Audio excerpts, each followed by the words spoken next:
Creo que aquí está. Listo. Listo. Hola, pues muy buenos días. Estamos a miércoles 26 de febrero. Estamos en la segunda sesión de lo que es nuestro segundo libro en lecturas al oído. Hemos decidido leer un libro llamado La Cena. Ayer lo comenzamos. Nos quedamos a punto de empezar el capítulo 6 y lo dividen como por tiempos de los alimentos. Empezamos con aperitivos y en aperitivos estamos en el número 6. Si recuerdan, estaba llegando ya la pareja uno formada por Paul y por Claire, estaban diciéndole a la hostess del restaurante elegante que ya estoy llegando, ¿no? Pero su hermano, Serge, con su esposa, no llegaban todavía. Entonces ahí empieza el capítulo 6 o en donde estamos partiendo en este momento. Pues bueno, la cena. ¿A qué viene ese traje? Le comenté a Claire después de que hubiésemos pedido el aperitivo de la casa y el capitán se hubiese alejado de nuestra mesa. Ella alargó la mano y me acarició la mejilla. Querido, no, en serio, me parece raro. Está claro que es algo premeditado. ¿No irás a decirme que no es premeditado? Mi esposa me dedicó una sonrisa adorable, la clase de sonrisa que siempre me dedicaba cuando creía que me estaba exaltando por nada y significaba que mi exaltación le parecía como mucho divertida, pero que no creyera yo ni por un segundo que iba a tomárselo en serio. Y encima este cirio, proseguí, ¿por qué no un osito de peluche o una marcha silenciosa? Claire cogió una oliva de Peloponeso y se la metió en la boca. Dijo, deliciosa.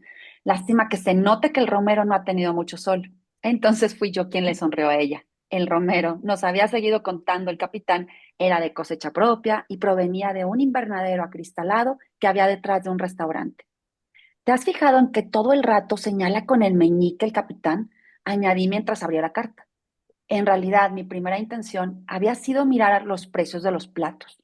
Los precios en los restaurantes como este siempre me han fascinado enormemente. Debo apuntar aquí que no soy tacaño por naturaleza. Al contrario, no es que no me importe el dinero, pero estoy a años luz de la gente que considera una lástima tirar el dinero yendo a comer a un restaurante cuando si cocinas en casa a menudo comes mucho mejor. No, esa gente no entiende nada de nada, ni sobre comida, ni sobre restaurantes. Mi fascinación es algo distinto. Tiene que ver con lo que para entendernos llamaré la distancia infranqueable entre el platillo y el precio que te va a costar. Como si esas dos magnitudes, el dinero por una parte y la comida por la otra, no guardasen relación entre sí, como si existieran en dos mundos separados y paralelos y en cualquier caso nunca debieran aparecer juntas en una carta. Así que pretendía leer los nombres de los platillos y a continuación los precios correspondientes, pero mi vista se desvió hacia algo que había en la página izquierda del menú. Miré otra vez y después escruté el restaurante en busca del traje del capitán. ¿Qué pasa? Preguntó Claire. ¿Sabes lo que pone aquí? Ella me dirigió una mirada interrogativa. Aquí pone aperitivo de la casa, 10 euros. ¿Sí? ¿No te parece raro? Ese hombre nos dice, hoy el aperitivo de la casa es champán rosado. ¿Qué piensas entonces? Pues que te están ofreciendo el dichoso champán rosado gratis, o soy yo quien no se entera. Si te ofrecen algo de la casa, es que te lo dan, ¿no? ¿Podemos ofrecerle algo más de la casa? En ese caso no te cuesta 10 euros, sino nada, Claire. No, espera un momento, Paul. No siempre es así. Si en la carta ponen bistec, o sea, bistec de la casa, solo quiere decir que ha sido preparado según la receta de la casa. No, no es un buen ejemplo. El vino de la casa, que el vino sea de la casa, no quiere decir que te lo vayas a dar gratis, Paul. Vale, vale, eso es evidente. Pero aquí se trata de otra cosa. Sin darte tiempo para mirar la carta, alguien con un traje de 3 piezas retira las sillas para que tomes asiento, te pone un platito de olivas delante de las narices y a continuación te dice algo sobre el aperitivo de la casa de hoy. Eso es algo que como mínimo se presta a confusión, ¿no crees? Parece que te lo están regalando, que no te vayan a cobrar 10 euros por él, ¿no? 10 euros, 10. Démosle la vuelta. Habríamos pedido una copa de ese soso champán rosado de la casa si antes hubiéramos visto en la casa, en la carta que costaba 10 euros, ¿no? Pues a eso me refiero, a que te lo dan en el timo o en el rollo de la casa. Ya, ya, ya, está bien. Miré a mi esposa, pero ella me devolvió la mirada muy seria. No, no te estoy tomando el pelo, dijo. Tienes toda la razón. No es lo mismo que el bistec de la casa o el vino de la casa. Ya te entiendo. Es raro, sí. Como si lo hiciesen expresamente para ver si caes. Sí, ¿verdad?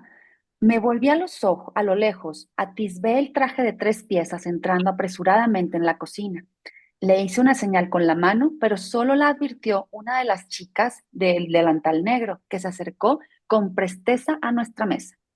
Escucha una cosa, le dije poniéndole la carta delante y miré fugazmente a mi esposa Claire, en busca de apoyo, de amor o por lo menos una mirada de comprensión. A nosotros no nos tomaban el pelo con el aperitivo ese de la casa, pero ella tenía la vista clavada en un punto situado a mis espaldas, el punto donde yo sabía que se hallaba la entrada del restaurante.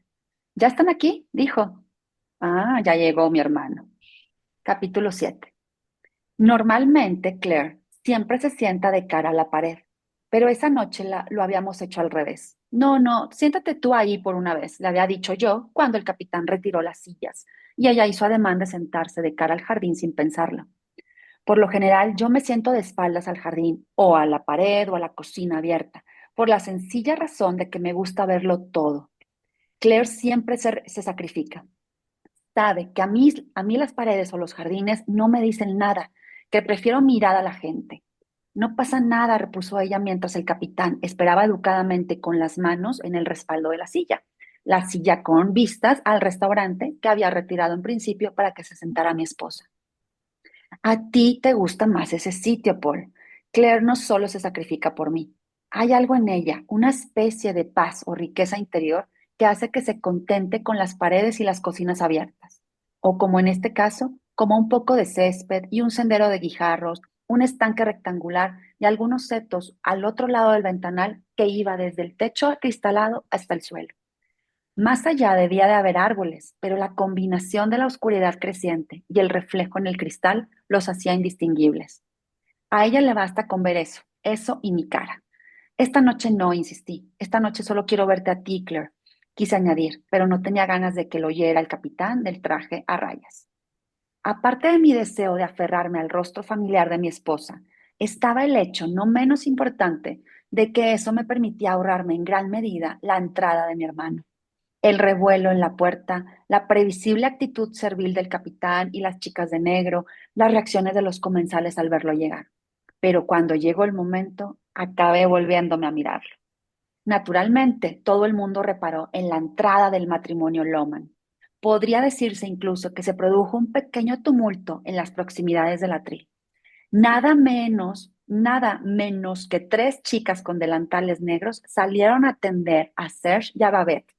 El capitán se mantuvo cerca del atril y apareció alguien más, un hombrecillo de pelo cano cortado al cepillo que no vestía traje ni íntegramente de negro, sino con vaqueros y un jersey blanco de cuello vuelto, en quien creía adivinar era el propietario del restaurante. Sí, en efecto, era el propietario, pues se adelantó para estrechar la mano de mi hermano Serge y de su esposa Babette. Allí me conocen, me había dicho Serge unos días antes.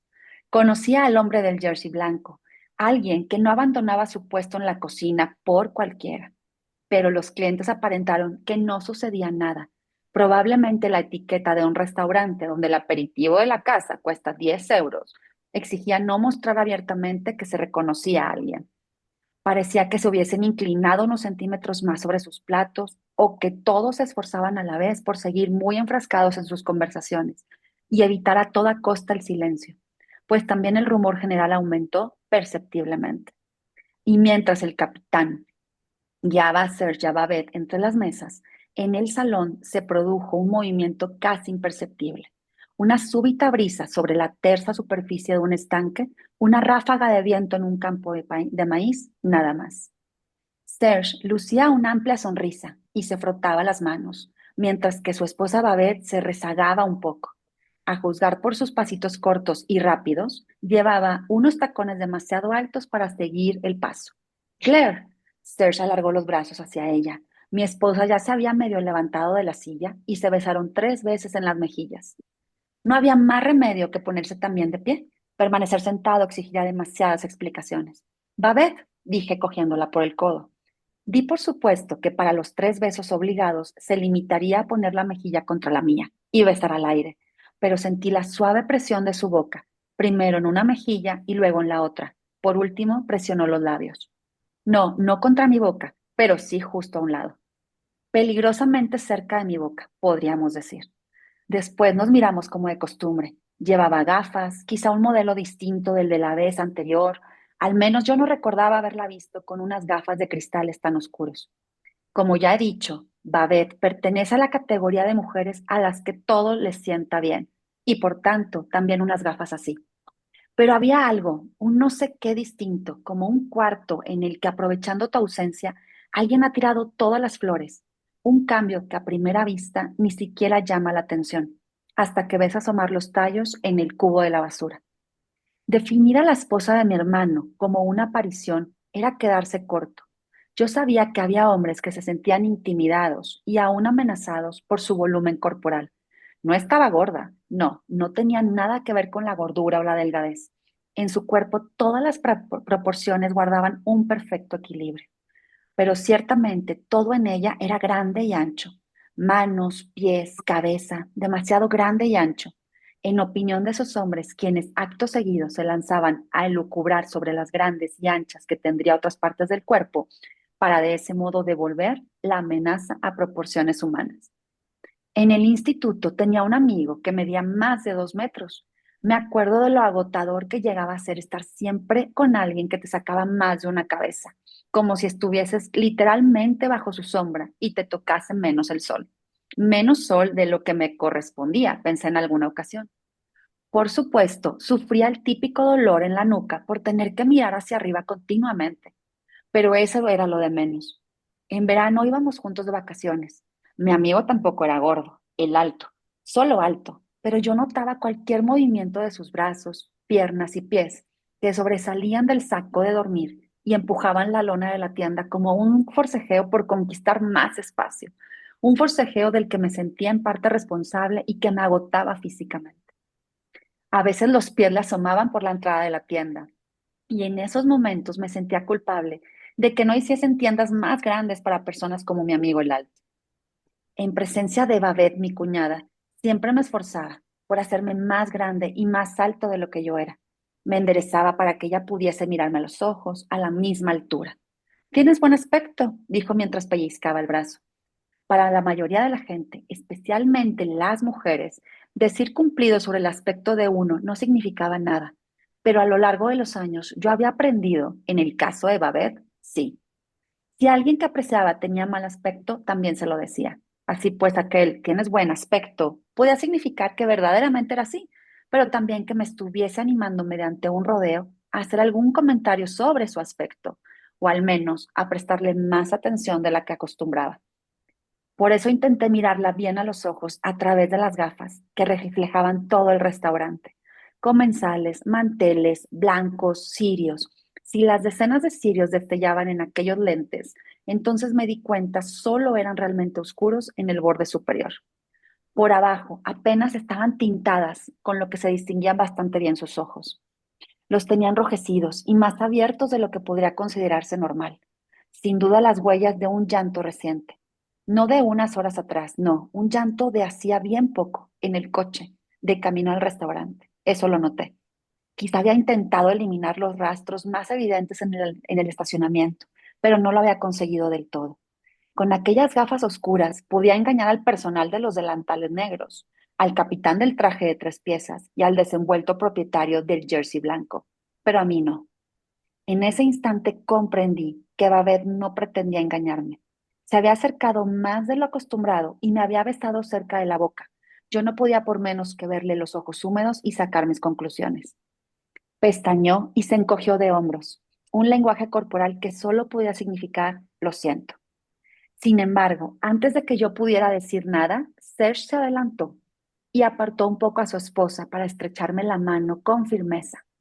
Antes no tenía un apretón de manos tan fuerte, pero en los últimos años había aprendido que debía saludar a la gente del pueblo con un firme apretón, ya que esa gente jamás votaría por una mano flácida.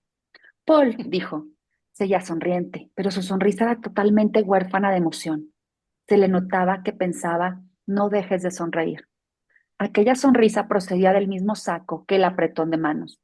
Ambos debían procurarle la victoria electoral al cabo de 7 meses. Por mucho que le arrojasen huevos podridos a la cabeza, la sonrisa debía de permanecer intacta. Entre los restos de la tarta de nata que algún activista exaltado le estampara en la cara, los electores debían de atisbar ante todo su sonrisa. Hola, Serge, dije, ¿todo bien? Mientras tanto, por detrás de mi hermano, Claire se había hecho cargo de mi cuñada Babette. Se besaron, al menos mi esposa besó las mejillas de su cuñada. Se abrazaron y después se miraron a los ojos. Veía a Claire lo mismo que yo, el mismo desaliento enrojecido detrás de aquellas gafas oscuras, pero en ese preciso instante Babette se echó a reír efusivamente y acerté a ver cómo besaba el aire junto a las mejillas de Claire. Nos sentamos, mi hermano Serge en diagonal a mí, junto a mi esposa, mientras que Babette se dejó caer en la silla a mi lado, asistida por el capitán. Una de las chicas de delantal negro ayudó a Serge, que antes de sentarse permaneció un instante más para, de pie, para con las manos en los bolsillos echar un vistazo a todo el restaurante. Hoy el aperitivo de la casa es champán rosado, anunció el capitán. Aspiré hondo, demasiado al parecer, pues mi esposa me dirigió una mirada significativa. Rara vez ponía los ojos en blanco y empezaba a toser sin más y menos, aún me propinaba una patada en la espinilla por debajo de la mesa, cuando quería advertirme que estaba a punto de hacer el ridículo o ya lo había hecho. No, era algo sutil en sus ojos, un cambio en la mirada que resultaba imperceptible para un tercero, algo que oscilaba entre la burla y la repentina seriedad. No lo hagas, decía su mirada. Champán, dijo Babette. Sí, excelente idea, aprobó Serge. Un momento, dije yo. Ahora avanzamos a las entradas. Ya pasamos aperitivos, vamos a las entradas, capítulo 8. Los cangrejos de río están aderezados con vinagreta de estragón y cebollín, nos instruyó el capitán. Se había apostado junto al plato de Serge y señalaba con su meñique. Estos son rebozuelos de los Vosgos. El meñique saltó de los cangrejos de río a dos setas marrones, partidas longitudinalmente por la mitad. Parecían arrancadas del suelo pocos minutos antes, pues en la parte inferior del tallo había algo pegado que, en mi opinión, solo podía ser tierra. Era una mano bien cuidada. Había constatado yo mientras el capitán descorchaba la botella de Chablis que había pedido Serge. Contrariamente a mis sospechas iniciales, no tenía nada que ocultar. Cutículas impecables sin padrastros, uñas bien cortadas, ningún anillo, además se le veía limpia y no se apreciaba el menor síntoma de enfermedad. Con todo, me pareció que aquella mano, al fin y al cabo la de un extraño, se acercaba demasiado a la comida. Planeaba apenas unos centímetros de los cangrejos de río, el meñique más cerca aún, casi rozando los rebozuelos. No sabía si podría soportar aquella mano y aquel meñique encima de mi propio plato, pero más me valía contenerme para no estropear el buen ambiente reinante en nuestra mesa. Si eso haría, decidí en aquel mismo instante, me contendría. Me contendría del mismo modo que uno contiene la respiración bajo el agua y fingiría que tener una mano desconocida encima del platillo era lo más normal del mundo. En realidad había otra cosa que empezaba a sacarme de quicio, la cantidad de tiempo que estábamos perdiendo en todo aquello. También para descorchar el chablis del capitán, primero para colocarlo en el enfriador de vinos, un modelo con dos barras que se colgaba de la mesa como las sillitas de un bebé. Después para enseñar la botella y la etiqueta. A Serge, claro está, porque el vino lo había elegido él, con nuestra aprobación, eso sí. Pero aún así, aquella pose de conocedor de vinos me irritaba sobremanera. No lograba acordarme de cuándo se había catapultado a sí mismo a experto de vinos, Serge. Por lo que recuerdo, sucedió de forma muy repentina. Un buen día se adelantó a coger la carta de vinos y farfulló algo acerca del sabor terroso de los vinos portugueses de la región de Alentejo. Aquello había sido un golpe de estado en toda regla, ya que a partir de entonces la carta de vinos fue a parar irremisiblemente a manos de mi hermano Serge. Tras la exhibición de la etiqueta y el gesto aprobador de mi hermano, se procedió al descorche de la botella. De inmediato quedó patente que el manejo del sacacorchos no era el punto fuerte del capitán. Intentó camuflarlo, levantando los hombros y restándole importancia a su pifia con una risita y una mueca, como si fuese la primera vez que le sucedía algo así. Pero fue justamente esa mueca lo que lo delató. Bueno, parece que no quiere, dijo cuando la parte superior del tapón se rompió y el sacacorcho salió acompañado de trocitos sueltos de corcho. El capitán se enfrentaba ahora a un dilema. ¿Se atrevería a hacer un nuevo intento para sacar la otra mitad del corcho allí mismo, bajo nuestras miradas vigilantes? ¿O optaría por la solución más sensata y se llevaría la botella a la cocina para pedir ayuda profesional? Por desgracia, la solución más sencilla, meter el mango de un tenedor o una cuchara por el gollete y empujar el recalcitrante corcho hacia abajo, era impensable. Seguramente caerían trocitos del mismo en las copas al servir el vino. Pero, ¿y qué? ¿Qué más da? ¿Cuánto costaba aquel Chablis? ¿58 euros? Esa cantidad no significaba nada. A lo sumo que por la mañana seguramente encontrarías ese vino por 7,95 euros en otros estantes. Discúlpeme, terció entonces. Voy a buscar otra botella, Serge. Y antes de que alguno de nosotros pudiese replicar nada, ya se alejaba rápidamente entre las mesas. En fin, dije, al fin y al cabo es como un hospital. Ya puedes rezar a Dios para que sea la enfermera la que te saque sangre y no el propio médico. Claire soltó una carcajada. Babette la imitó y luego comentó. Ay, a mí me ha dado pena. Solo Serge permaneció pensativo, el rostro serio y la mirada al frente. Casi había un amago de tristeza en su expresión, como si le hubiesen quitado algo, su juguete preferido, la interesante cháchara sobre vinos, cosechas y uvas terrosas.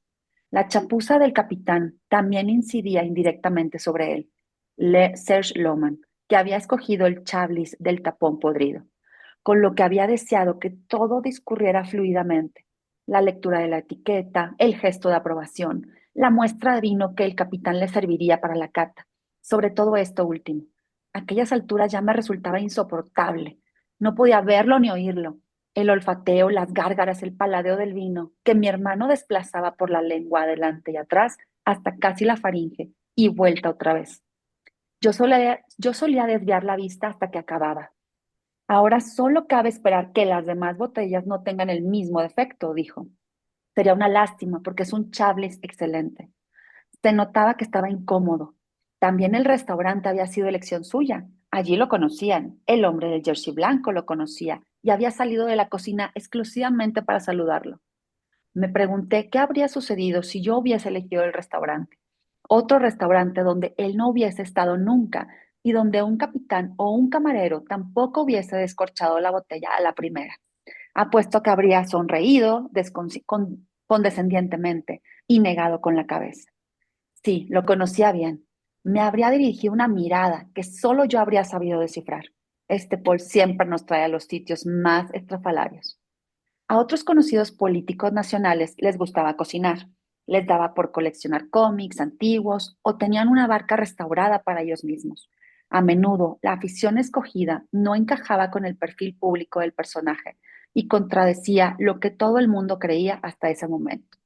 Así, una espantosa zozaina con el carisma de un cartapacio era capaz de cocinar exquisitos platos franceses en su tiempo libre. A la semana había aparecido a todo color en la portada del dominical del periódico nacional más leído. Las manoplas de cocina bordadas sostenían en alto una cazuela de carne mechada a la provenzal. Lo que más llamaba la atención en aquel Sosaina, además del delantal estampado con un cuadro de Toulouse-Lautrec, era su sonrisa absolutamente falsa, destinada a transmitir a los electores el placer que experimentaba al cocinar. Más que una sonrisa, era una angustiosa exhibición de dientes, la clase de sonrisa que pone un conductor cuando lo arrollan por detrás y sale indemne. Una mueca que no conseguía camuflar el profundo alivio que obedecía al simple hecho de que la carne mechada a la provenzal no se le hubiese quemado del todo en el horno. ¿En qué estaría pensando mi hermano Serge cuando eligió como hobby la enología? Tendría que preguntárselo algún día, me dije, quizá esa misma noche. Aquel no era el momento oportuno, pero aún teníamos una larga velada por delante. Antes, en casa, Serge solo bebía Coca-Cola, aunque en grandes cantidades. Durante la cena se ventilaba fácilmente una botella familiar. Soltaba unos eructos tremendos, por lo que a veces lo castigaban a irse de la mesa. Eructos que duraban 10 segundos o más. Surgían de algún lugar en las profundidades de su estómago como un retumbante trueno subterráneo y que le valieron cierta popularidad en el patio del colegio. Entre los chicos, ¿se entiende? Ya que por entonces él ya sabía que a las niñas no les hacen gracia los eructos ni los pedos. El siguiente paso consistió en acondicionar un viejo trastero como bodega. Pusieron botelleros para almacenar el vino, dejarlo madurar, decía él. Durante las comidas empezó a dictar cátedras sobre cómo debían escanciarse los vinos. Babette asistió a ello con cierto divertimiento. Quizá ella fue una de las primeras en calarlo, en no creérselo, ni a él ni a su afición. Recuerdo una tarde que lo telefoné y Babette me informó de que no estaba Serge. Ha ido a catar vinos al Valle del Loira, dijo, y hubo algo en su tono, en la forma de pronunciar catar vinos y al Valle del Loira. Era el mismo tono que emplearía una mujer para comentar que su marido tiene que quedarse a trabajar hasta tarde cuando hace más de un año que está enterada del lío que tiene con la secretaria. Ya he mencionado que Claire es más lista que yo, pero nunca me reprocha que no esté a su altura. Me refiero a que nunca se muestra altanera, no suelta profundos suspiros, ni pone los ojos en blanco si yo no entiendo algo a la primera. Naturalmente, solo puedo conjeturar cómo habla de mí cuando no estoy presente, pero estoy seguro de que jamás emplearía el tono que percibí en la voz de Babette cuando dijo, ha ido a catar vinos al Valle del Loira. Convendría aclarar que también mi cuñada Babette es más lista que mi hermano Serge. Podría añadir que no es que sea muy difícil, pero no lo haré. Hay cosas que saltan a la vista. Me limitaré a reproducir lo que vi y oí durante nuestra cena en el restaurante. Hola Nancy. Capítulo 9. Vamos en los aperitivos. No, no, aperitivos no, en las entradas. Capítulo 9. Las Todavía no hablan mollejas. del problema, todavía no hablan No, de lo que yo. todavía no. Siguen, Bueno, ya recibieron al hermano y a la cuñada. Dice, las mollejas de cordero están marinadas en aceite de cerdeña con rúcula, explicó el capitán, que entre tanto había ido a parar junto al plato de Claire y señalaba con el meñique unos minúsculos trozos de carne. Los tomates proceden de Bulgaria. Lo que más me llamaba la atención del plato de Claire era el vacío inconmensurable. Ya sé que en los restaurantes selectos siempre se prima la calidad sobre la cantidad, pero hay vacíos y vacíos. Allí el vacío, la parte del plato en que no había nada de comida, rozaba la paradoja. Era como si el plato vacío te estuviera retando a hacer algún comentario al respecto, a ir a la cocina a pedir explicaciones, a que no te atreves, decía, y se reía en tu cara. Intenté recordar el precio. El entrante más barato costaba 19 euros. Los platos principales oscilaban entre los 28 y los 47. Además, se podía elegir entre tres menús, el de 47, el de 58 y el de 79. Esto es queso de cabra caliente con piñones y nueces picadas, dijo el capitán. La mano del meñique se hallaba ahora sobre mi plato. Reprimí la tentación de soltarle, ya lo sé, porque eso es exactamente lo que he pedido, y me concentré en el meñique. En toda la noche no lo había tenido tan cerca como entonces, ni siquiera mientras me servía el vino. Al final, el capitán había optado por la solución más fácil y había regresado de la cocina con una nueva botella, esta ya a medio descorchar. Después de la bodega y la escapada al Valle del Loira, el siguiente paso fue un curso de 6 semanas sobre vinos. No en Francia, sino en una aula vacía de una escuela nocturna. Había colgado el diploma en el pasillo de su casa, en un sitio que nadie podía pasar por alto. Una botella con el corcho a medio sacar podía contener algo muy distinto de lo que enunciaba la etiqueta. Seguro que se lo enseñaron en una de sus primeras clases. Podían haber adulterado el vino, haberlo bautizado con agua del grifo con mala intención, o haber soltado un escupitajo por el gollete. Pero era evidente que Serge Loman no tenía ganas de otro follón después de lo del aperitivo de la casa y el corcho partido. Sin dirigir siquiera una mirada al capitán, tras limpiarse los labios con la servilleta, había murmurado que el vino era excelente. En ese instante desvié fugazmente la mirada hacia mi cuñada Babette. Sus ojos, detrás de las gafas oscuras, estaban fijos en su marido. Apenas se notó, pero yo sabía que había enarcado una ceja al oírlo valorar aquel vino que salía de una botella medio descorchada. En el coche de camino al restaurante, él la había hecho llorar, pero ahora ya no tenía los ojos tan hinchados.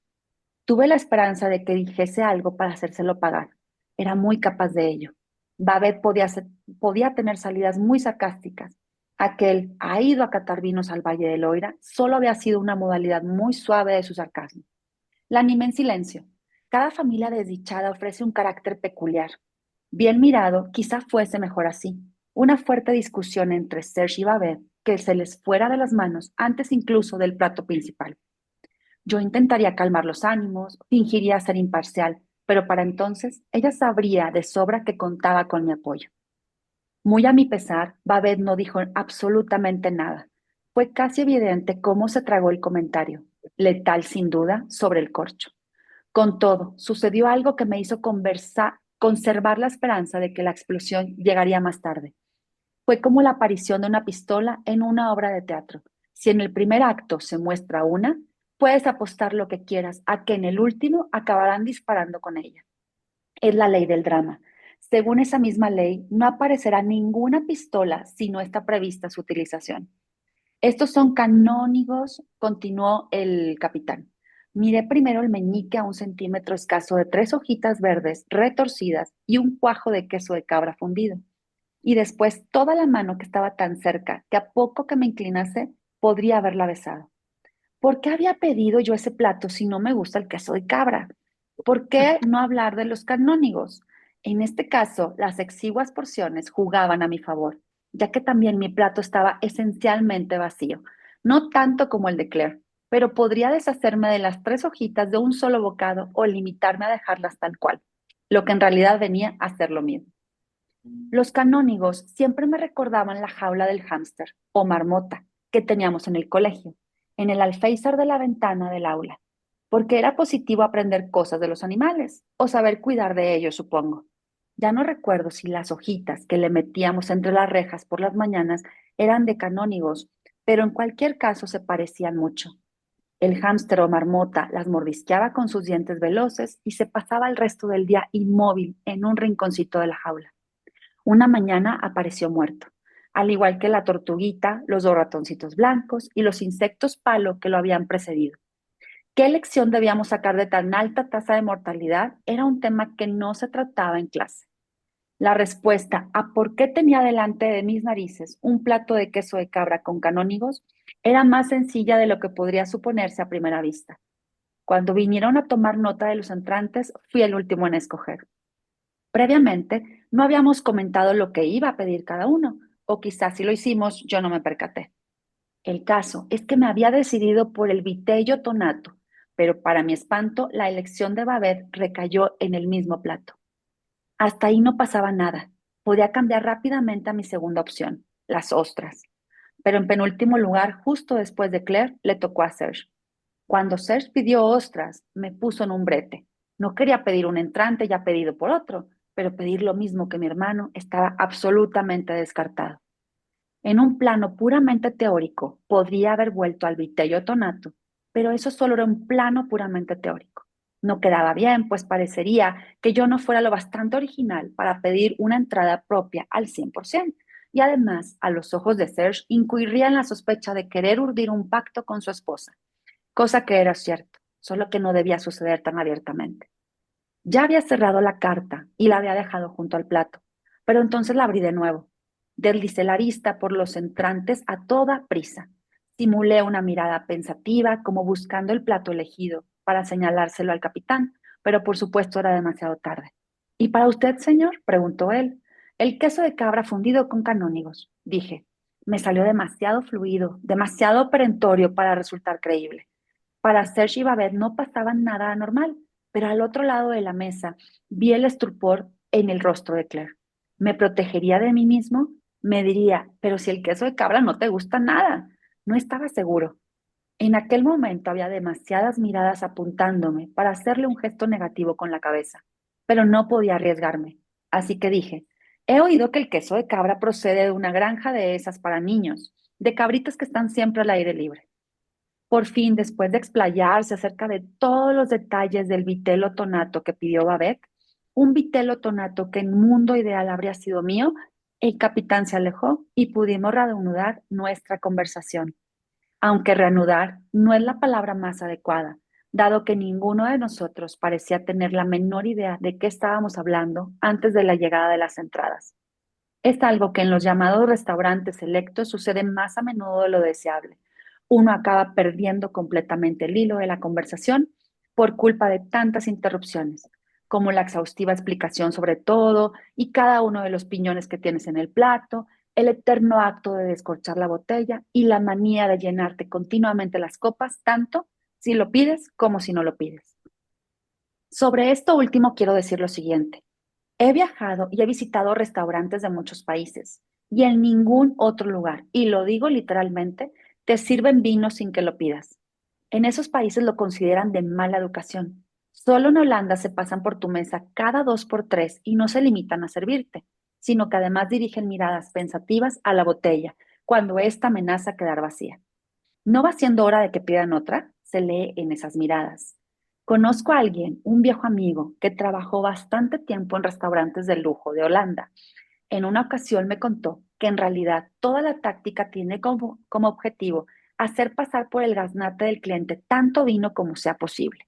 Un vino que en la carta marcan a un precio al menos 7 veces superior al que le pagan al importador. Y por eso dejan pasar tanto rato entre la entrada y el segundo plato. El objetivo es que la gente acabe pidiendo más vino de puro aburrimiento para matar el tiempo. Por regla general, suelen ir bastante rápido con las entradas, decía mi amigo. Si no, la gente empieza a quejarse y dar la lata, y concluyen que se han equivocado de restaurante. Pero entre la entrada y el segundo plato ya han bebido lo suficiente para no darse cuenta del tiempo que pasa. Conocía casos en que el plato ya llevaba mucho rato listo, pero mientras los comensales no empezasen a protestar, la comida seguía en la cocina. Solo cuando la conversación cesaba y los clientes empezaban a pasear la vista por el comedor, se apresuraban a calentar los platos en un microondas. ¿De qué estábamos hablando antes de que nos trajeran las entradas? No es que mereciera mucho la pena, seguro que no tenía demasiada importancia, pero precisamente por eso resultaba irritante. Sabía bien lo que se había dicho entre la pifia con el corcho y el momento de pedir la comida, pero no guardaba el menor recuerdo de lo que había precedido la llegada de los platos. Mi cuñada Babette se había apuntado a un nuevo gimnasio. Hablamos de ello durante un rato, del peso, la necesidad de hacer ejercicio y qué deporte le iba mejor a cada uno. A Claire le interesaba lo del gimnasio y Serge había declarado que él no soportaba la música que ponían en la mayor parte de esos centros. Por eso había empezado a practicar footing, dijo, para estar un rato a solas, corriendo al aire libre, como si esa idea fuese de su cosecha. Se había olvidado muy oportunamente de que yo llevaba años saliendo a correr y que él jamás había desaprovechado una ocasión de hacerme comentarios jocosos sobre los trotecillos de mi hermano menor. Sí, habíamos estado hablando de eso, demasiado rato para mi gusto, pero era un tema inofensivo, un comienzo nada inusual para una cena normal. Pero después, que me aspen si lo sé. Miré a Serge, a mi esposa y por último a Babette. En ese instante mi cuñada pinchaba con el tenedor una loncha de vitelo tonato. La cortó a trocitos y se la llevó a la boca. Ah, ya no recuerdo dónde nos habíamos quedado, dijo deteniendo el tenedor justo delante de su boca abierta. ¿Al final fuiste a ver la última película de Woody Allen o no? Capítulo 10. Me parece un signo de debilidad que la conversación se decante demasiado pronto hacia las películas. Me refiero a que las películas son más bien algo para acabar la velada, cuando verdaderamente ya no queda mucho que decir. No sé muy bien por qué, pero siempre noto un vacío en el estómago cuando la gente empieza a hablar de películas, como cuando está anocheciendo y tú acabas de levantarte. Lo peor es cuando te cuentan la película de cabo a rabo con todo detalle. Ves que se ponen cómodos y se pasan tranquilamente un cuarto de hora hablando, un cuarto de hora por película, quiero decir. Les traes sin cuidado que tengas la intención de ir a ver el filme en cuestión o que ya lo hayas visto. Pasan por alto esa nimiedad, inmersos como están en la primera escena. Al principio, finges algo de interés por cortesía, pero pronto renuncias a la cortesía y te pones a bostezar, a mirar el techo y a removerte en la silla. No escatimas esfuerzos para conseguir que el charlatán cierre la boca de una vez, pero no sirve de nada, ya se halla demasiado lejos para percibir esas señales. En realidad, son adictos a sí mismos y a sus propias chorradas sobre el cine. Creo que mi hermano fue el primero en sacar a colación el último trabajo del director Woody Allen. Una obra maestra, dictaminó, sin informarse antes de si nosotros también la habíamos visto. Babette asintió con vehemencia. Habían ido a verla el fin de semana anterior y por una vez los dos parecían estar de acuerdo en algo. Una obra maestra, confirmó ella. De verdad, tienes que ir a verla. Claire dijo que ya habíamos ido. Hace ya 2 meses, precisé, lo que de hecho era una información superflua, pero tenía ganas de decirlo. No iba dirigida a Babette, sino a mi hermano, para que viese que andaba bastante atrasado con sus obras maestras. En ese instante llegaron varias chicas con delantales negros a servirnos las entradas, seguidas del capitán y su meñique, y perdimos el hilo de la conversación, hasta que Babel lo retomó al preguntarnos si al final habíamos visto la última de Woody Allen o no. Me pareció una película fantástica, dijo Claire, mientras bañaba un tomate secado al sol en un pequeño charco de aceite de oliva y se lo llevaba a la boca. Incluso a Paul le gustó, ¿verdad, Paul? Eso sí lo hace Claire a menudo, involucrarme en algún asunto de tal manera que no me deje escapatoria. Ahora los demás sabían que me había gustado y ese incluso a Paul equivalía incluso a Paul al que por lo general no le gusta ninguna película y menos aún si es de Woody Allen. Serge me miró. Todavía tenía algo de la entrada en la boca. Estaba masticando, pero eso no le impidió dirigirme la palabra. Una obra maestra, ¿a que sí? No, en serio, es fantástica. Siguió masticando y tragó. Y esa Scarlett Johansson me puede traer el desayuno cuando quiera. Oír que una película que a ti te ha parecido razonablemente buena es calificada de obra maestra por tu hermano mayor es como tener que ponerte su ropa usada. La ropa usada que a él ya le ha quedado pequeña, pero desde tu perspectiva lo más importante es que está usada. Mis opciones eran limitadas. Por una parte, convenir en que la película de Woody Allen era una obra maestra equivaldría a ponerse la ropa usada y por tanto quedada totalmente descartado. Por la otra, no existía un grado superlativo para obra maestra. Como mucho podía intentar demostrar que Serge, mi hermano, no había entendido la película, que le parecía una obra maestra por las razones equivocadas. Pero eso significaría darle vueltas y más vueltas al tema, demasiado evidente para Claire y probablemente también para mi cuñada Babette. En realidad, solo me quedaba una salida, poner por los suelos la película de Woody Allen. Sería muy sencillo, ya que presentaba suficientes puntos débiles, que si bien no importaban demasiado, si la película te gustaba, podías esgrimir en caso de necesidad para criticarla. Al principio, Claire frunciría el ceño, pero con un poco de suerte, después de comprender mi objetivo, mi traición a nuestra opinión favorable sobre la película estaba al servicio de la lucha contra la cháchara vana e insustancial sobre el cine en general. Iba a coger mi copa de Chablis con la intención de beber un sorbo con aire pensativo, antes de poner en práctica mi plan, cuando se me ocurrió otra salida posible. ¿Qué habría dicho aquel imbécil sobre Scarlett Johansson? ¿Que esa mujer podía llevarle el desayuno cuando quisiera? No sabía lo que Babette pensaba sobre esa clase de comentarios masculinos, pero Claire se mosqueaba en cuanto los hombres se ponían a hablar de culos bonitos y un buen par de tetas. No me percaté de su reacción cuando mi hermano dijo lo que Scarlett le trajera el desayuno, porque en ese momento lo estaba mirando a él, pero en realidad no me hacía falta. Últimamente me daba la impresión de que a veces Serge perdía perspectiva, que se creía en serio que la Scarlett en este mundo estaría encantada de llevarle el desayuno. Yo sospechaba que Serge miraba a las mujeres del mismo modo que a la comida, en especial comida caliente de cada día. Ya era así de joven y en realidad no ha cambiado nada. Tengo hambre, dice cuando tiene hambre, aun cuando se encuentra en plena naturaleza, lejos de un mundo habitado o conduciendo por la autopista. Sí, le respondo yo entonces, pero ahora no tenemos nada que comer. Pero tengo hambre ahora, insiste él. Tengo que comer algo ya mismo. Era un poco penosa aquella estúpida determinación suya que lo hacía olvidarse de todo lo demás, de su entorno, de la gente que lo rodeaba, para centrarse exclusivamente en su único objetivo, saciar el hambre. En momentos así me recordaba a un animal que tropieza con un obstáculo, un pájaro que no comprende que el cristal de la ventana es un material duro y sigue estrellándose contra él una y otra vez.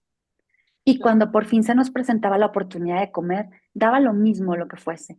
Serge comía como uno llena el depósito del coche, masticando con rapidez y eficiencia el panecillo de queso o el pastel relleno de crema de almendras, para que el combustible llegase al estómago lo antes posible, porque sin combustible no se puede ir a ninguna parte. La pasión por el arte culinario propiamente dicho no le sobrevino hasta mucho más tarde. Sucedió como con la enología. Llegado cierto momento, consideró que era lo apropiado. Pero la rapidez y la eficiencia no han cambiado un ápice. a día de hoy sigue siendo siempre el primero en acabar. Daría una fortuna por ver y oír al menos una vez lo que sucede en el dormitorio de Serge y Babette, aunque otra parte de mí se opone rotundamente a ello, y daría la misma fortuna por no tener que presenciarlo jamás. Y entonces Babette, me imagino, le ha de decir que le duele la cabeza, que sencillamente esa noche está cansada, etcétera.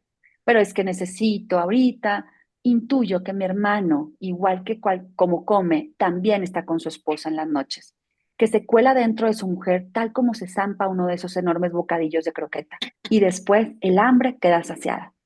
Así que te pasaste todo el rato mirándole las tetas a Scarlett, dije más groseramente de lo que había pretendido.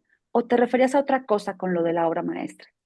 Sobrevino uno de esos silencios portentosos que solo se oyen en los restaurantes, una conciencia repentinamente más nítida de la presencia de los demás. El ruido y tintineo de los cubiertos, de las 30 mesas restantes y unos segundos de calma total durante los cuales los sonidos de fondos pasan a primer plano. Lo primero que rompió el silencio fue la sonrisa de Babette. Miré a mi esposa que me observaba atónita y después miré de nuevo a Serge, que también intentaba reírse, aunque sin sentimiento, y por si fuera poco, con la boca llena.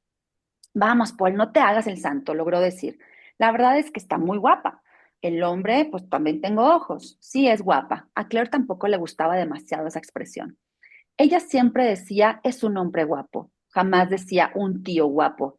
Y no hablemos ya de un culo bonito. Esta moda de decir continuamente culo bonito me parece de lo más forzado en boca de una mujer. Había comentado en alguna ocasión. Es lo mismo que verlas fumar o que escupir en el suelo. Es imposible imaginarlo. En lo más profundo de su ser, Serge siempre había sido un patán, un maleducado, el mismo maleducado al que echaban de la mesa por soltar eructos. A mí también me parece que Scarlett es una mujer muy hermosa, dije yo. Bueno, va de ese tipo. ¿Cómo se llama? El inglés, el profesor de tenis, el que se obsesiona con ella. Al final tiene que matarla a tiros para poder cumplir su objetivo. Pero bueno, exclamó Babette, no cuentes de qué va, haces que pierda toda la gracia para quien aún no ha visto la película. Volvió a producirse un silencio en el que mi cuñada nos miró sucesivamente, a Claire y a mí. Oh, qué tonta. Estoy en las nubes, pero si ya la habías visto. Y listo. Aquí nos quedamos, capítulo 10. ¿Qué tal la conversación? Está muy a detalle, muy como enfrascada en que tal vez Paul no se siente definitivamente nada a gusto ahí y está encarando una velada que él ya la quiere boicotear. Él quiere boicotear, quiere ponerse en el papel o a favor de Babette. Cuando Babette detone alguna pregunta, va a apoyarla para hacer quedar mal a su hermano Serge.